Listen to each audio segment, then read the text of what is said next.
ওমা, আমি রং খেলতে যাচ্ছি। এই দাঁড়া দাঁড়া, এটা কি করেছিস? কেন, পুজোর জামাটা? মেরে তোমার পিঠে ছাল তুলে দেবো। কাল তোকে যে জামাটা দিয়েছিলাম সেটা কোথায়? কিন্তু ওটাতে তো ফুটো আছে।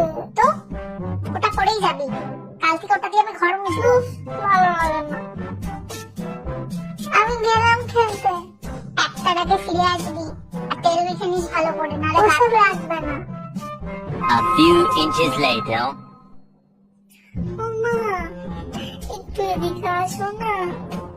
এই রং আজকে উঠলে হয়। আমি আর জীবনে রং খেলবো না।